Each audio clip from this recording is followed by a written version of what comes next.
ఈ జియో నెంబర్ 365 గురించే ఇప్పుడు మీరు అది స్క్రీన్ మీద డిస్ప్లే చేశారు చాలా స్పష్టంగా. సరే, ఒకటి కొలికిపూడి గారు చెప్పినట్టు గతంలో రాజారెడ్డి కుమార్తె సంబంధించి లేదా రాజారెడ్డి వియంకుడు ఎవరైతే అక్కడ జమీందారు ఉన్నారో మైలవరం దగ్గర, ఆయన భూములు ఇవ్వకపోవటం వల్ల అక్కడ రిజర్వాయర్ నిర్మాణం జరగకపోవటం ఇవాళ ఈ దుస్థితికి అదొక కారణం అయితే, రెండోది ఇందాక వసంత కృష్ణ ప్రసాద్ గారు వీళ్ళు ఏదైతే దుష్ప్రచారం చేస్తూ ఉన్నారు, గేట్లు ఏదో ముందే ఎత్తేసారు, కావాలని ఎత్తేసారు, ఇవన్నీ కూడా పచ్చి అబద్ధాలని చెప్పి ఆ విజువల్ వీడియోగ్రాఫిక్ ఎవిడెన్స్తో మనం చూపించాం.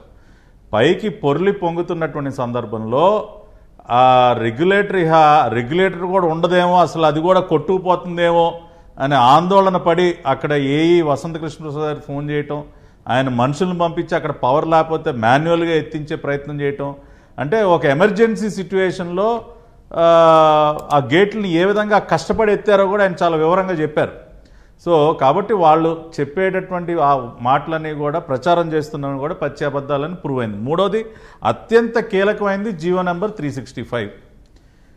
ఆనాటి చంద్రబాబు గారి ప్రభుత్వం ఏదైతే ఆధునీకరణ పనులు చేపట్టిందో, బుడమేరు కాలువ దాని కెపాసిటీని 15,000 క్యూసెక్కుల నుంచి 45,000 క్యూసెక్కుల వరకు హ్యాండిల్ చేసే విధంగా దాని ఆధునీకరణ పనులని ప్రారంభించింది చంద్రబాబు గారి ప్రభుత్వం. ఇవాళ ఆ కాలువలో నుంచి వెళుతున్నది ఎంతండి? సుమారుగా 40,000 క్యూసెక్కులు అంటా ఉన్నారు మ్యాక్సిమం. అంటే ఆ రోజున చంద్రబాబు నాయుడు గారు ప్రారంభించినటువంటి పనుల్ని కొనసాగించి పూర్తి చేసి ఉంటే 45,000 క్యూసెక్స్ వరకు ఆ కాలువ హ్యాండిల్ చేసి ఉండేది. జగన్మోహన్ రెడ్డి ప్రభుత్వం జియో నెంబర్ 365 ద్వారా 198 పనులను, ఇరిగేషన్ పనులను అర్ధాంతరంగా క్యాన్సిల్ చేయటం, దానిలో బుడమేరు పనులు కూడా ఉండటం వలన ఇవాళ 45,000 క్యూసెక్స్ హ్యాండిల్ చేసే కెపాసిటీని మనం ఏర్పాటు చేసుకోలేకపోయాం. ముందు జగన్మోహన్ రెడ్డి కానీ, ఇరిగేషన్ మంత్రులుగా పనిచేసినటువంటి అంబటి రాంబాబు కానీ, అనిల్ కుమార్ యాదవ్ కానీ దీనికి సమాధానం చెప్పాలి. వీళ్ళు క్యాన్సిల్ చేయటమే కాకుండా వీకే గారు కొత్త కాంట్రాక్టర్లను తీసుకొచ్చి పనులు చేయకుండా దాదాపుగా 30 కోట్ల రూపాయలు ఈ ప్యాకేజీలకు సంబంధించి 30 కోట్ల రూపాయలు దోచిపెట్టారండి. పనులు చేయకుండా 30 కోట్ల రూపాయలు పేమెంట్లు చేశారు. అంతేకాకుండా గ్రావెల్ దోచుకున్నారు. ఈ కట్ట నిర్మాణం పేరుతో కట్టని బలపరిచే నెపంతో అక్కడ ఉన్నటువంటి గ్రావెల్ మొత్తాన్ని కూడా బయటకు అమ్ముకున్నారు.